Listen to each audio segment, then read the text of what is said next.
Voice of law viewers அனைவருக்கும் வணக்கம். நம்ம போன வீடியோவில் நியோமேக்ஸ் நிறுவனத்தின் இயக்குனர் மார்க்கெட்டிங் மேனேஜர் கார்த்தி என்ற கார்த்திகேயன் அவரை கிட்னாப் பண்ணிட்டாங்கன்ற செய்தியை பார்த்தோம். அது சம்மந்தமாக எஃப்ஐஆர் வந்துட்டு அந்த முதல் தகவல் அறிக்கை நம்மோட இந்த வீடியோ கீழே டிஸ்கிரிப்ஷனில் கொடுத்துருக்கோம், அதை பார்த்துக்கலாம். அதில் உள்ள விவரம் என்னன்னு பார்ப்போம். என்னென்னா, மதுரை மாவட்டம் வாடிப்பட்டி காவல் நிலையம் குற்ற எண் 371/2024 24/12/2024 காலை 9 மணிக்கு எஃப்ஐஆர் போடப்பட்டிருக்குது. அதில் அந்த வழக்கில் புகார் கொடுத்தவர் முத்துக்குமார். அவர் கார்த்திகேயனோட சகோதரர். அவங்க அப்பா பேர் வேலாயுதம், சிறுவாத்தி வில்லேஜ், தேவகோட்டை தாலுகா, சிவகங்கை மாவட்டம். இது அவங்களோட அட்ரஸ். இதில் கணேஷ்குமார் அப்படின்னு ஒரு எஸ்ஐ எஃப்ஐஆர் போட்டிருக்காரு.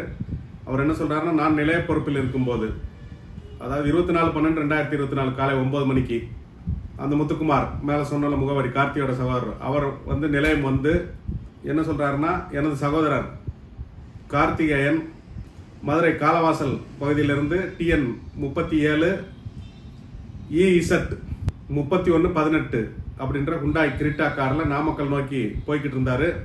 அப்போது வாடிப்பட்டி அருகில் போயிட்டு இருக்கும்போது அந்த கார்த்திகேயனின் நண்பர், எனது அண்ணனின் நண்பரான லிசி என்பவருடன் போனில் பேசிக் கொண்டிருந்தார். அவரோட ஃபோன் நம்பர் கொடுத்துருக்காங்க, அப்புறம் கார்த்திகேயன் ஃபோன் நம்பர் கொடுத்துருக்காங்க. அதில் பேசிட்டு இருந்தாரு. திடீர்னு கார்த்திகேயன் அலர்ம் சத்தம் கேட்டது. உடனே லிசி ராமலிங்கம், அந்த முத்துக்குமாரோட நண்பர் ராமலிங்கத்துக்கு ஃபோன் பண்ணி சொல்றாரு. உடனே ராமலிங்கம் இந்த முத்துக்குமாருக்கு ஃபோன் பண்ணி சொல்றாரு. அந்த ஃபோன் நம்பர்லாம் கொடுத்துருக்காங்க. அப்போ அண்ணன் ஏதோ சிக்கலில் மாட்டிக்கிட்டாருன்னு சொல்லி முத்துக்குமார் மதுரையிலிருந்து கிளம்பி வாடிப்பட்டி டெம்பிள் சிட்டி கிட்ட பார்க்கும்போது அந்த டெம்பிள் சிட்டி கார் பார்க்கிங்கில் அந்த கார் நின்றுட்டு ஹுண்டாய் கிரிட்டா காரு. அதை போய் பார்க்கும்போது உள்ள பொருள்கள் சிதறி கிடக்குது. அவரோட அண்ணனை காணவில்லை, எனது அண்ணனை காணவில்லை அப்படின்னு சொல்லியிருக்காரு. அதனால உடனடியாக எனது அண்ணனை கண்டுபிடித்து தரும்படி கேட்டுக்கொள்கிறேன் அப்படின்னு சொல்லியிருக்காரு. இது 23/12/2024 இரவு 9:45 மணிக்கு நடக்குது. அவர் மறுநாள் காலையில் 9 மணிக்கு 24/12/2024 மறுநாள் காலையில் 4 மணிக்கு காலையில் 9 மணிக்கு போலீஸ் கம்ப்ளைண்ட் கொடுக்குறாரு. உடனே காணவில்லை அப்படின்னு மட்டும் ஒரு எஃப்ஐஆர் போடுறாங்க. அதுக்கப்புறம் நம்ம பார்த்தோம், அந்த அவரை கடத்திட்டு போன 5 பேர் சானார்பட்டி போலீஸ் ஸ்டேஷன் லிமிட்டில் அந்த கார் போலீஸாரை பார்த்தோட நிற்காம வேகமாக போய் விரைந்து போய் எல்லாத்தையும் இடித்து தள்ளி பொதுமக்களுக்கு இடையூறு ஏற்படுத்தி போனதுக்கப்புறம் போலீஸார் விரட்டி பிடிச்சி அவங்களை பிடிச்சி வைக்கிறாங்க. அதுக்கப்புறம் அந்த சானார்பட்டி இன்ஸ்பெக்டர் வாடிப்பட்டி இன்ஸ்பெக்டருக்கு தகவல் கொடுக்குறாரு. அந்த வாடிப்பட்டி இன்ஸ்பெக்டர் போயிட்டு இவங்களை விசாரித்து வாடிப்பட்டிக்கு கொண்டு அவங்க ஒப்புதல் வாக்குமூலம், கன்ஃபெஷன் ஸ்டேட்மெண்ட் சொல்லுவாங்க, அதை வாங்குறாங்க என்ன நடந்ததுன்னு. அதில் அவங்க என்னென்ன நடந்தது, என்ன பண்ணோம், எப்படி பண்ணோன்றதை டீட்டெயிலாக சொல்கிறாங்க. அதை ரெக்கார்ட் பண்ணிவிட்டு அவங்கள ரிமாண்ட் பண்ணுறாங்க. ரிமாண்ட் பண்ணும்போது முதல்ல அவர் என்ன ஆனார் காணோன்னு மட்டும் தான் தெரியும். யார் கூட்டு போனாங்க, என்ன நடந்தது, அதெல்லாம் எதுவும் தெரியாது. அதனால் முதல்ல காணவில்லை அப்படின்னு மேன் மிஸ்ஸிங் கேஸ் மட்டும்தான் போடுறாங்க எஃப்ஐஆரில்.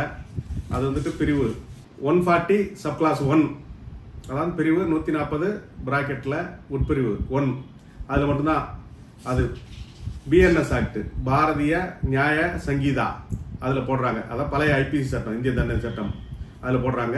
இதுக்கிடையில் இவங்க கார்த்திகேயனை ஒரு நாளாக வண்டியில் வச்சுட்டு சுற்றிட்டு அப்புறம் பணம் கிடைக்கலன்னு அவர் இறக்கி விட்டு போயிடுறாங்க. அவர் இறக்கி விட்டு போனதுக்கப்புறம் அவர் 100க்கு தகவல் சொல்லி அப்புறம் போலீஸார் மூலமாக வர்றாரு. இதுக்கு இடைப்பட்ட நேரத்தில் இவர் இறக்கி விட்டு போகும்போது தான் போலீஸ் நம்மளை பிடிச்சிருவாங்கன்னு சொல்லி அவங்க பயந்து போலீஸுக்கு நிற்காம இந்த பேரிகார்டெல்லாம் இடிச்சு விட்டு போனதுக்கப்புறம் அவங்களும் பிடிக்கப்படுறாங்க. அதை வச்சு அவங்கெல்லாம் கைது செய்து கொண்டு வந்திருக்காங்க. அதுக்கப்புறம் வழக்கு மாத்துறாங்க.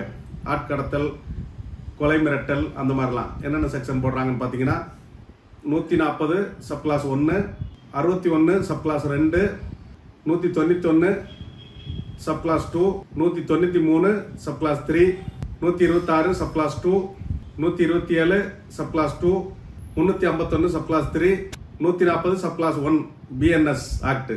இந்த பிரிவுகள் எல்லாம் வழக்கு பதிவு செஞ்சு இப்போ அவங்கள ரிமாண்ட் பண்ணியிருக்காங்க. இது தற்போதைய அப்டேட்.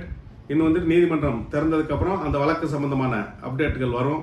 அதாவது உயர்நீதிமன்றம் திறந்ததுக்கப்புறம் அந்த கேன்சலேஷன் ஆஃப் பெயில் டீட்டெயில்ஸு. இந்த வழக்கு இப்போ இவங்க வந்து கைது செய்யப்பட்டு சிறையில் அடைக்கப்பட்டதுக்கப்புறம் ஜாமீன் மனு தாக்கல் செஞ்சுருக்காங்க.